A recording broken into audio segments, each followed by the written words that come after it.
아날로그 서재의 창작 단편 소설 관역, 손가락을 건 매기.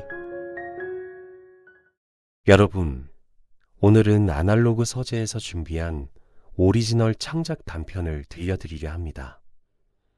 세상에는 절대 받아들이면 안 되는 내기가 있습니다. 하지만 인간은 언제나 그 선을 넘고 싶어 합니다. 오늘 밤 이야기는 그 선을 넘은 한 청년의 이야기입니다. 카지노에서 나온 건 자정이 넘어서였습니다. 다니엘은 코트깃을 세우고 골목으로 들어섰습니다. 카지노 불빛이 등 뒤로 멀어졌습니다. 오늘 밤 잃은 돈이 머릿속을 맴돌았습니다. 택시를 잡으려다 발이 멈췄습니다. 골목 안쪽에 낡은 간판이 희미하게 빛나고 있었습니다. 술집이었습니다. 간판은 오래됐고 페인트는 벗겨져 있었습니다. 하지만 안에서 새어나오는 불빛이 묘하게 따뜻했습니다. 문을 밀고 들어가자 담배 연기와 오래된 나무 냄새가 섞여 코를 찔렀습니다. 좁은 바였습니다. 카운터에는 바텐더가 묵묵히 잔을 닦고 있었고 구석 테이블에는 손님 몇 명이 조용히 술을 마시고 있었습니다. 카지노 바로 옆 골목이었지만 여기는 다른 세계 같았습니다. 화려함 같은 건 없었습니다. 그냥 오래된 곳이었습니다. 다니엘은 바 끝자리에 앉아 위스키를 시켰습니다. 그때였습니다. 맞은편에서 노인이 그를 바라보고 있었습니다. 언제부터 앉아 있었는지 알 수 없었습니다. 구겨진 듯 걸친 검은 재킷, 풀어헤친 셔츠 단추, 손가락마다 반지가 끼워져 있었습니다. 나이를 가늠하기 어려운 얼굴, 어느 나라 사람인지도 알 수 없었습니다. 노인은 다니엘과 눈이 마주치자 피식 웃었습니다. 오늘 많이 잃었군. 다니엘은 눈살을 찌푸렸습니다.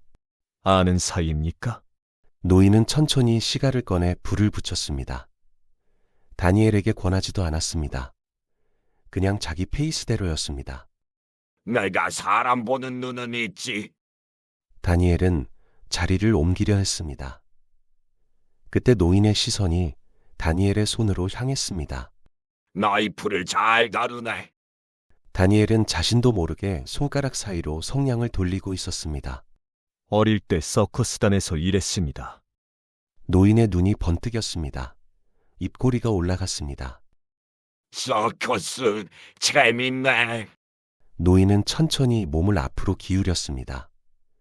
팔꿈치를 무릎에 올리고 시가 연기를 내뿜으며 다니엘을 똑바로 바라봤습니다.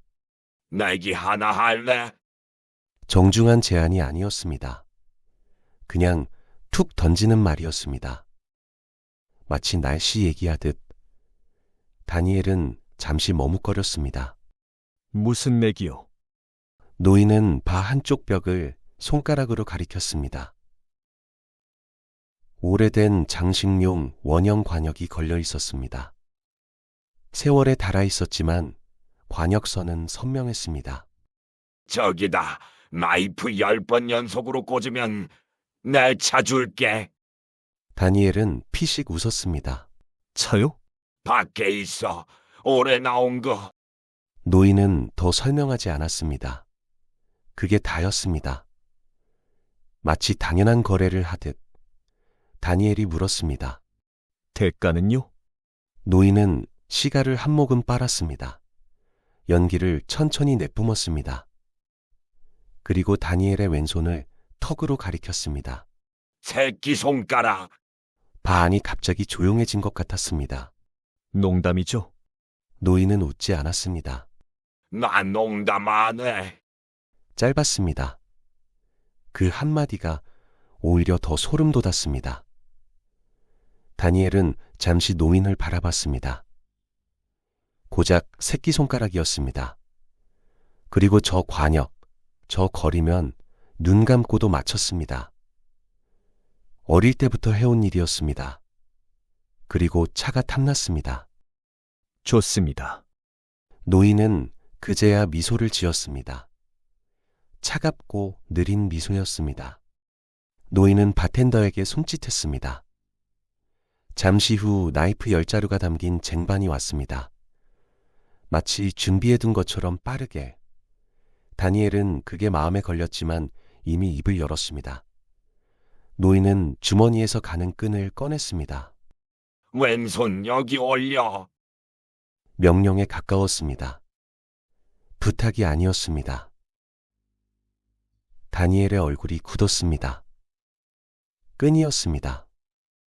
언제 꺼냈는지도 몰랐습니다. 그건 규칙이야. 싫으면 안 해도 돼. 다니엘은 이를 악물었습니다. 그리고 왼손을 내밀었습니다. 노인이 능숙하게 손목을 테이블에 묶었습니다. 마치 이 일을 수도 없이 해본 사람처럼. 다니엘은 첫 번째 나이프를 집어들었습니다. 숨을 고르고 팔을 뒤로 당기고 던졌습니다. 관역 정중앙이었습니다. 바 안에 몇몇 손님들이 고개를 돌렸습니다. 하나. 노인이 낮게 말했습니다. 식은 죽 먹기였습니다. 다니엘은 속으로 피식 웃었습니다. 이 정도 거리, 이 정도 관역이면 어릴 때도 눈 감고 맞췄습니다. 두 번째, 세 번째. 나이프는 정확하게 꽂혔습니다. 네 번째, 다섯 번째. 자신감이 붙었습니다. 팔이 가벼웠습니다.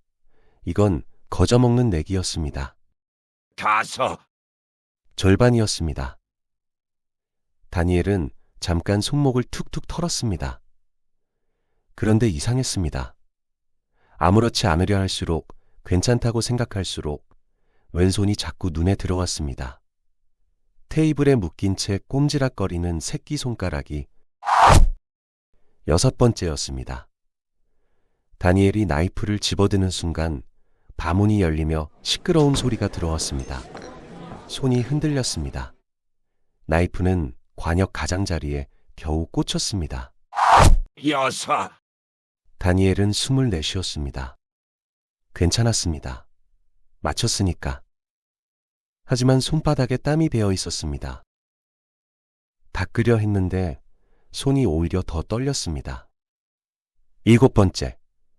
다시 마음을 잡았습니다. 일곱. 여덟 번째. 이제 2개만 남았습니다. 2개. 고작 2개인데 다니엘은 이상하게 2개가 20개처럼 느껴졌습니다. 여덟. 아홉 번째였습니다. 다니엘은 나이프를 집어들다 멈췄습니다. 왼손 새끼손가락을 내려다봤습니다. 끈에 묶여 붉어진 손가락이었습니다. 저걸 잃으면 어떻게 되는 거지?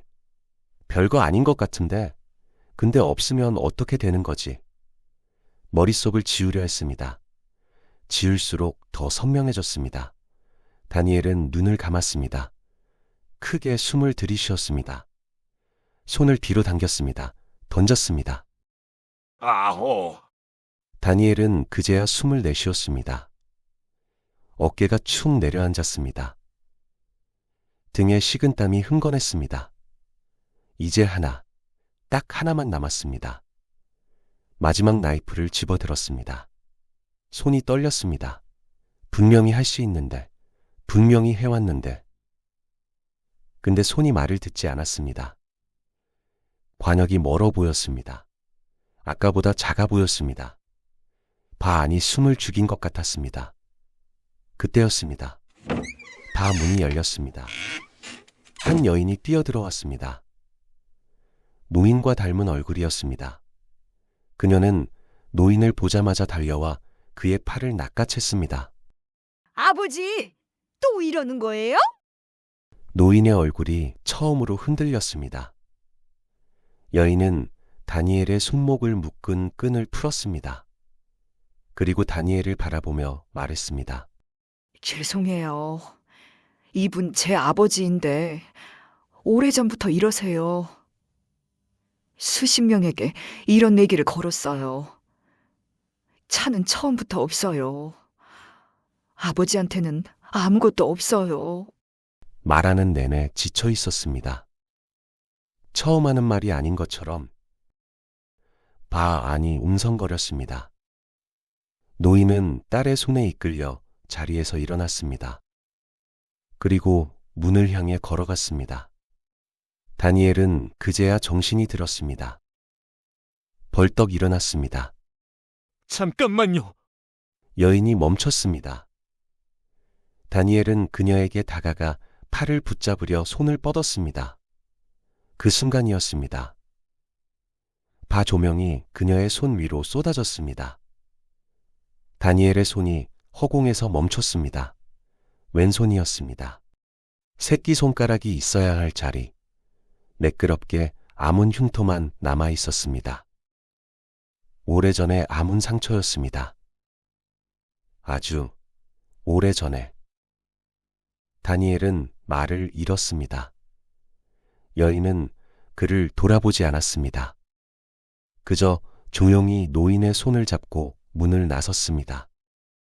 문이 닫혔습니다. 바 안이 다시 조용해졌습니다.